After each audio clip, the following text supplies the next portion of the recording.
Hello everyone. Welcome to my channel. Please subscribe and keep watching more details. Joan Vassos slams Nicolle Kate, says she's ruining Mel Owens' The Golden Bachelor season. The Golden Bachelorette star Joan Vassos has slammed Nicolle Kate, saying she's ruining Mel Owens' season of The Golden Bachelor. Nicolle, a 64-year-old yoga instructor from Miami Beach, FL, made waves from the start of The Golden Bachelor by aggressively pursuing and making out with Mel in front of the other women.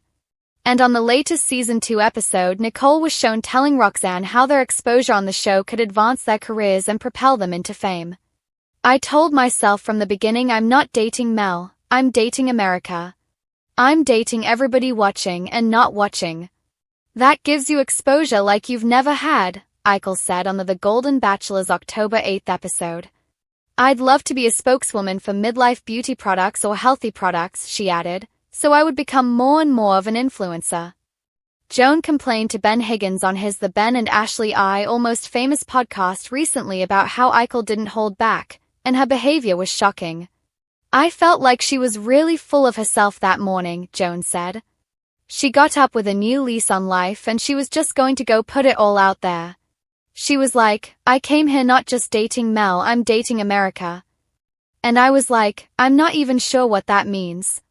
Joan also recalled Nicolle saying how she was on The Golden Bachelor for those watching and not watching. "I'm also not sure what that means," Joan quipped. Then she said, "We have Real Housewives status." I think her thought of her fame or reach is overinflated. There are lots of people who come off the show and go back to their normal lives. Joan said when she finished filming The Golden Bachelorette, she returned home to Maryland on a Friday and went back to work on Monday morning. "Your life doesn't change that much.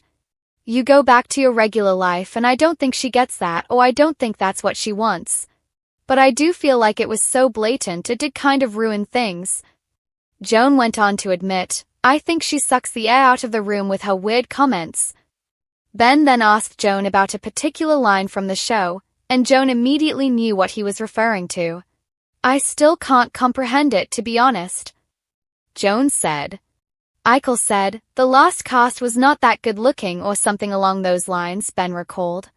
"Yeah, they weren't that great looking or something like that," Joan agreed. "I actually stopped it and rewound it because I couldn't believe that somebody would actually say that. And I'm like, yep, she sure as heck said that." Joan said Nicolle's comment left her speechless. "I don't even know what to say to that," Joan noted, adding how there were beautiful and wonderful women on both seasons of The Golden Bachelor. "I just don't think she's in touch with reality. I just think she is so full of herself and she is so, I almost feel like her whole world is the show right now and all of her happiness and all of her status is involved in this show." Joan therefore determined that Nicolle tried to make her mark on the show really big and really special in her mind.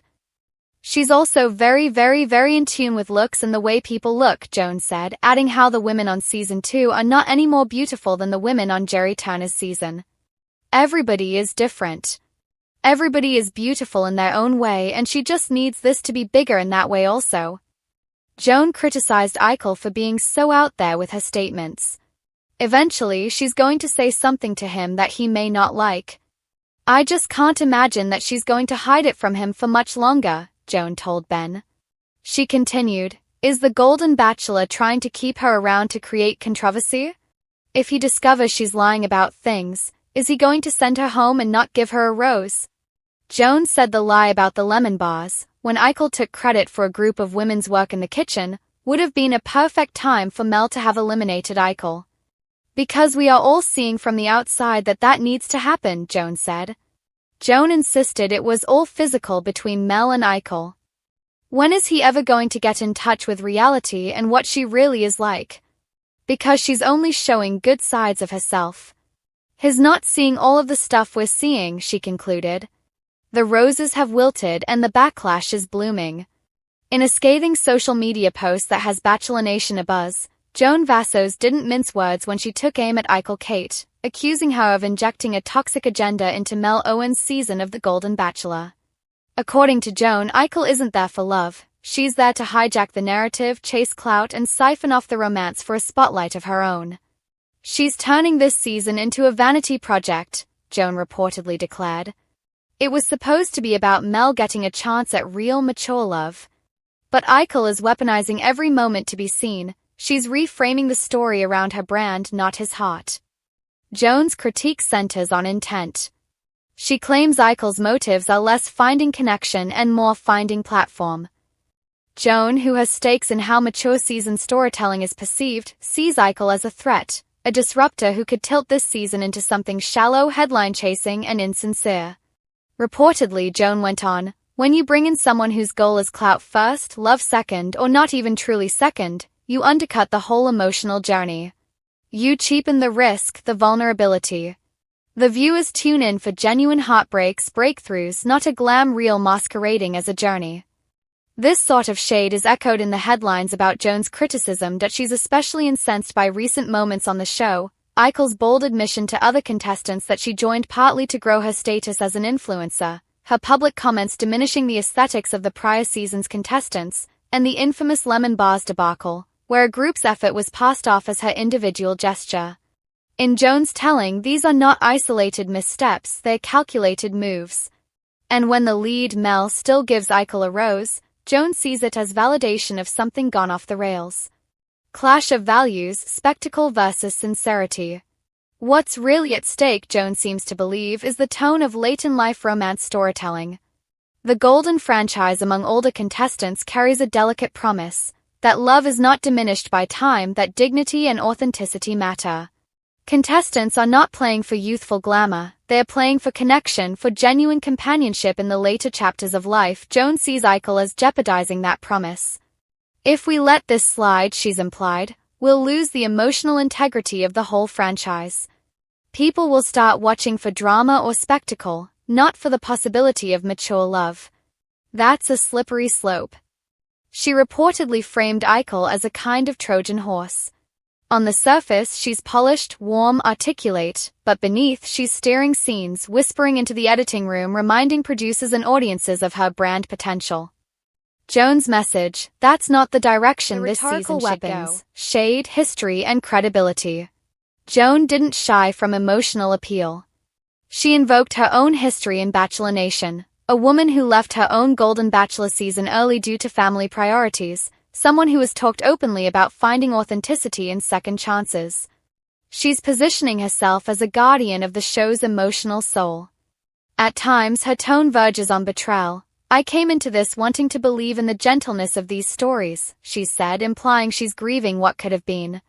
"The SLAMS are delivered with rhetorical stakes. You're messing with the genre I love. You're rewriting the rules on my watch." Critically, Joan isn't simply hurling personal attacks. Her critique reads more structural than petty. She's pointing at systemic risk. When the influencer hunt eclipses the love hunt, the script subtly changes for everyone. Expected fallout and counterattack. Of course, this is Bachelor Nation, reactions will roar. Here's how things might unfold. Supporters of Joan will quote her as a voice of reason, a defender of the mature love ethos. They'll trumpet her critique as calling out the wrong energy, especially after many fans express skepticism about Nicolle's intentions. Indeed, other articles suggest Nicolle has drawn fire for being villainous, blunt about her influencer aims, and even insulting Season 1 cast members. Defenders of Nicolle will counter that she's merely being honest and ambitious, that a woman of her age can both seek love and build her platform. They may argue Joan is resentful that Nicolle is pushing boundaries, or that Joan fears change. Mel Owens' camp might be forced to respond, either implicitly via editing or explicitly in interviews, to reassure viewers that his seeing past influencer smokescreens to authenticity. The producers could intervene subtly, shifting narrative focus, trimming Nicolle's editorial control, or emphasizing cast members who embody sincerity to balance the season. Given Joan's influence, especially among mature viewing fans, her critique could become a storyline itself, fueling conversations about authenticity in reality romance, about who gets the moral high ground, and about how the Golden Bachelor is evolving. A dramatic coda. Imagine this: Joan, on a podcast or Instagram Lives, replays key episodes, pausing to point out when Nicolle shifts from vulnerable to vaulting, from introspective to image-crafted. She draws lines. Here's where she pivots away from Mel and toward the cameras. There's your red flag. Her tone, half mournful, half vigilant, suggests she's both rooting for the show and preparing for battle.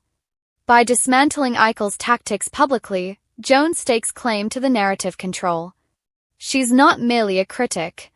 In the architecture of this season, she's trying to be the moral backbone. Will her rallying cry be heard by Mel, by producers, or by the watching public? Or will it be swallowed in the swirl of roses, ratings, and edited drama? That remains to be seen, but whatever happens, Joan has lit the fuse and the season just got a lot more dramatic.